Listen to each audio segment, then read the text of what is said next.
زبان کی اہمیت۔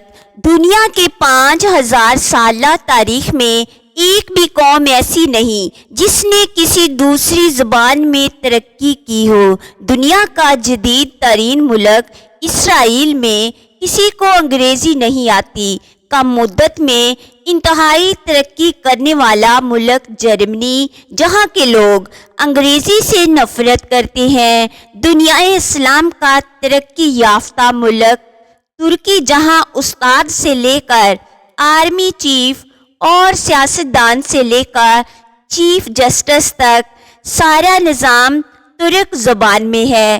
چین میں کوئی سرکاری یا نجی عہدیدار انگریزی زبان بولتا نظر نہیں آئے گا۔ ایران کا تمام سرکاری نظام فارسی میں ترتیب دیے گئے ہیں۔ یہاں ہر سال نوبل انعام کے لیے کوئی نہ کوئی نامزد ہوتا ہے۔ پتہ نہیں کس نے ہمارے دماغ میں بٹھا دیا کہ ہم انگریزی کے بغیر ترقی نہیں کر سکتے۔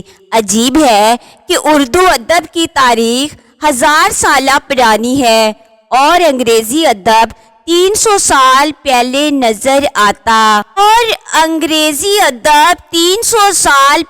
نظر نہیں آتا۔ ہمیں اپنی زبان کو اہمیت دینی ہوگی۔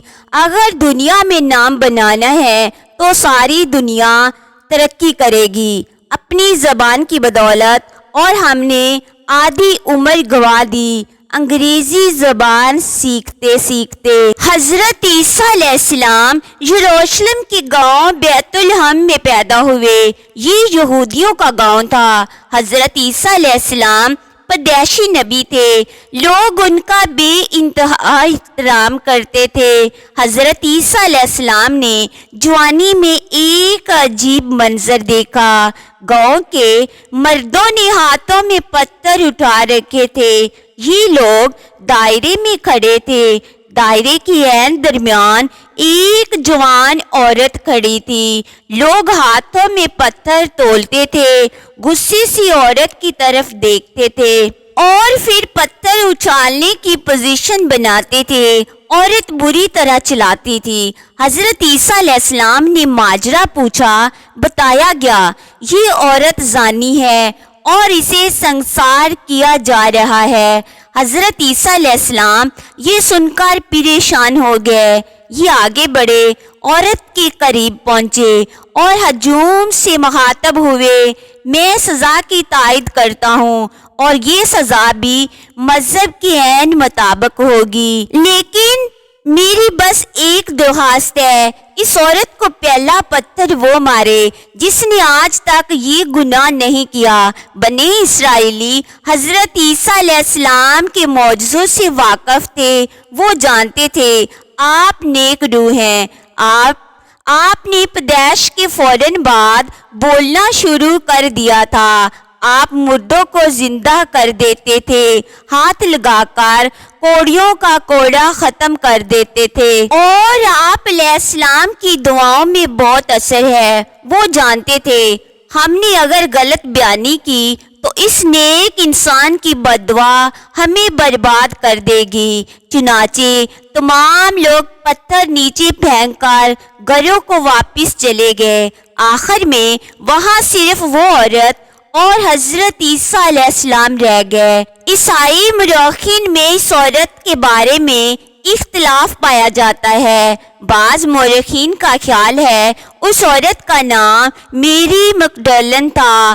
یہ عورت حضرت عیسیٰ علیہ السلام کے گھر آئی اور اس نے باقی زندگی ان کی خدمت میں گزار دی۔ عیسائیوں میں ایک ایسا طبقہ بھی موجود ہے جو یہ دعویٰ کرتا ہے یہ خاتون بعد ازاں حضرت عیسیٰ علیہ السلام کے عقد میں آئی، اس میں سے اولاد نازنینہ پیدا ہوئی، اور یہ اولاد ڈوانچی کوڈ کی شکل میں اس وقت بھی دنیا میں موجود ہے۔ یہ خاتون حضرت عیسیٰ علیہ السلام کے بارے میں بنائی جانے والی زیادہ تر پینٹنگز میں بھی نظر آتی ہے۔ یہ آپ کو لیونارڈو ڈوانچی کی لاسٹ سپر میں بھی دکھائی گئی ہے، اور یہ آپ کو حضرت مریم علیہ السلام کے ساتھ بھی ان تصویروں میں بھی نظر آئے گی جو اس وقت کو بیان کرتی ہے جب حضرت مریم علیہ السلام نے حضرت عیسیٰ علیہ السلام کی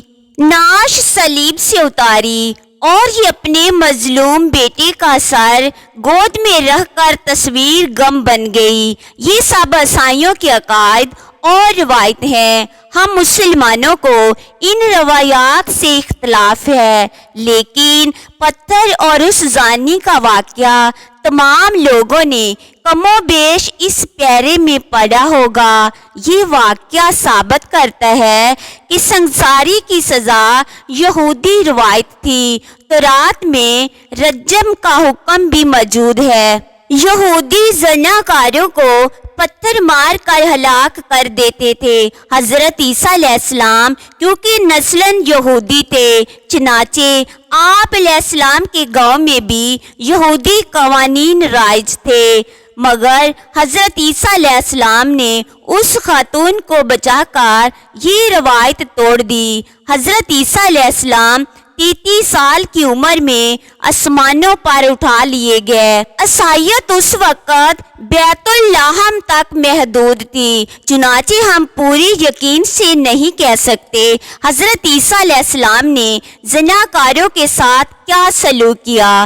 تاہم یہودی حضرت عیسیٰ علیہ السلام کی آمد کے بعد بھی زانیوں کو سنگسار کرتے رہے۔ نبی رسالت صلی اللہ علیہ وآلہ وسلم دنیا میں تشریف لائے۔ آپ صلی اللہ علیہ وآلہ وسلم نے 13 سال مکہ میں تبلیغ فرمائی، اس کے بعد مدینہ ہجرت کر گئے۔ مدینہ میں اس وقت یہودیوں کا غلبہ تھا۔ نبی اکرم صلی اللہ علیہ وآلہ وسلم کی تشریف آوری سے قبل وہاں کے زیادہ تر قوانین یہودی تھے۔ مسلمان شروع میں کمزور تھے، یہ تعداد بھی کم تھے، ان کے پاس وسائل بھی محدود تھے اور قرآن مجید بھی اس وقت تک مکمل نہیں ہوا تھا۔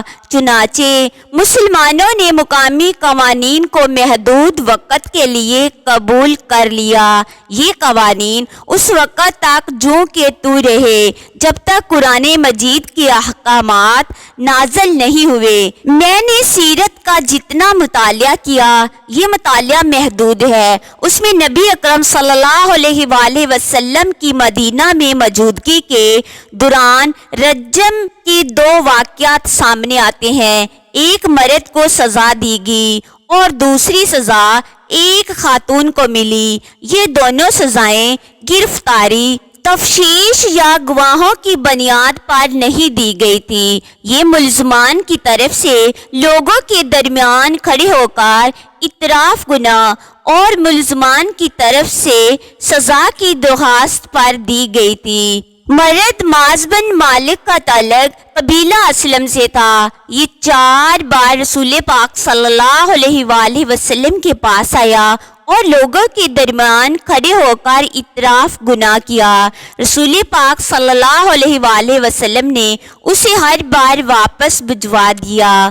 یہ نہ ٹلا تو حد نافذ کر دی۔ میں نے ایک کتاب میں یہ بھی پڑھا، صحابہ کرام رضی اللہ تعالیٰ عنہ جب اسے سزا دے کر واپس آئے تو ایک صحابی نے بتایا، ہم نے جب اسے پتھر مارنے شروع کیے تو وہ بھاگنے لگا۔ میرے ہاتھ میں اونٹ کی ران کی ہڈی تھی، میں نے اس کے سر میں ماری تو وہ گر گیا۔